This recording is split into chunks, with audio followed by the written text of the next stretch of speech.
David wanted to use his mother for money ritual, but the repercussions bounced back on him. In the quiet city on Enugu lived a boy named David. David is a young boy of about 12 years old boy.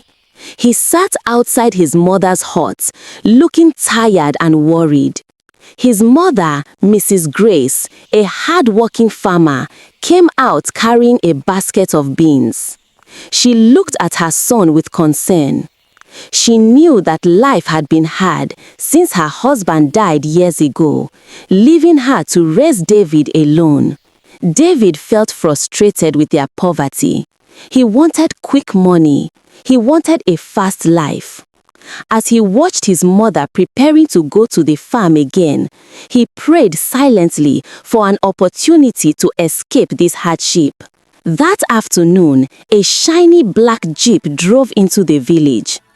Everyone gathered around because such cars rarely came there. A rich businessman from Lagos, Mr. Johnson, stepped out, looking around as if searching for someone. He announced that he needed a young boy to work for him in Lagos for 7 years. The pay would be good, and after service, he would settle the boy with money to start life. The villagers murmured in excitement. David's heart jumped. This was the opportunity he prayed for. Without thinking twice, he rushed forward and volunteered, promising to work hard so he could help his mother. Mrs. Grace cried as David packed his small bag. She was happy for the opportunity, but sad that her only child was leaving. She hugged him tightly, praying for God to protect him in Lagos. David wiped her tears and promised to return as a successful man. He assured her he would stay obedient, humble, and patient. Mr. Johnson called David into the car. The village people waved as the jeep drove away. David felt both scared and excited as he left the village for the first time in his life. Lagos City shocked David. The roads were wide, the buildings tall, and the noise never stopped. Mr. Johnson took him to his large company where he was welcomed by workers dressed in uniform. David was given work to do: cleaning offices, running errands, and helping in the storeroom. It was hard, but he was grateful. For the first few years, he worked quietly without complaint. His boss liked him and often encouraged him to be patient. 7 years is not forever, David. You will soon enjoy the fruits of your labor, Mr. Johnson always said. After 5 years, jealousy began to grow in David's heart. He saw other young men driving cars, wearing expensive clothes, and living flashy lives. He felt he was wasting his youth. He began complaining to his boss. "Sir, I want to be on my own. I want to start enjoying life. I have worked for you alone for many years. When will you settle me?" he asked angrily. Mr. Johnson reminded him gently that he still had 2 more years. But David refused to listen. Greed had closed his ears. One night, David entered the company's finance office while everyone was gone. He had seen his boss enter the room many times to keep money there. Temptation filled his heart. With shaky hands, he forced the small drawer open and saw bundles of cash. His body trembled. He knew it was wrong, but greed whispered, "Take it, your life will change." He stole a huge amount of money and ran away from the company. He did not return home. He did not think about his boss. He did not think about the consequences. David rented a big apartment, bought expensive clothes, and walked around with pride. He opened a small business, hoping it would boom immediately. But no customers came. Day after day, people passed by without entering. Lagos was full of competition, something David never prepared for.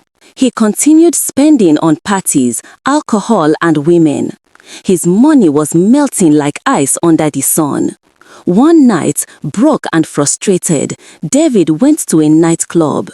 He saw a young man spraying money like water. Curious, David walked up to him. "My brother, where do you get all this money?" David asked. The man smiled slowly. "My money is not clean, but if you want fast wealth, I can show you the way." Greed blinded David again. "Show me," he said without thinking. The man nodded and told him to meet him the next night. The next evening, the man took David to a secret building. Inside were masked men wearing red and black robes. They chanted strange words as candles burned around the room. The leader stepped forward. "If you want fast money, you must sacrifice someone you love." David trembled, but he told himself it was worth it. They asked him, "Who do you love the most?" Without thinking, David replied, "My mother." Greed had turned his heart cold. The cult leader asked, "What does your mother like to eat?" David answered softly, "Bread." They handed him a loaf of deadly bread wrapped in a black cloth. "Give her this bread before midnight on Sunday," the leader warned. "If you fail, the punishment will fall on you instead." David nodded, sweating. He had no idea what deadly fate he was carrying. David traveled to Green Hill Village, intending to give his mother the bread. But guilt filled his heart each time he got close to her. He delayed and delayed until the deadline passed. At exactly midnight, he felt a heavy wind blow around him. Something terrible had awakened. He tried to hide the bread, but it turned into ashes in his hands.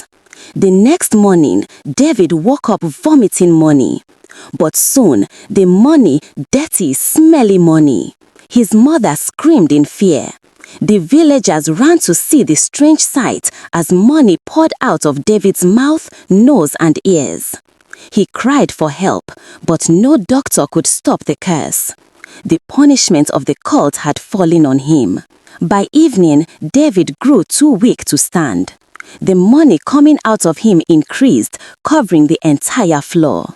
He begged his mother to forgive him, but he could barely speak. His eyes were full of regret and fear.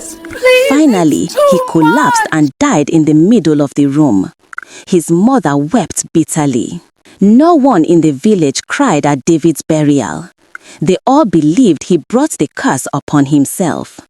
The villagers dug a deep grave and buried him quickly. His mother stood silently, heartbroken but unable to change what greed had done. The wind blew gently over the grave, as if warning future generations. Greed destroys. Whoever desires fast money will face fast destruction. True success takes patience and honesty. Obedience brings blessings.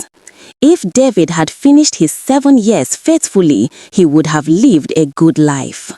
Always listen to your parents. Always choose the right path. The road of quick money may look sweet, but it leads to death.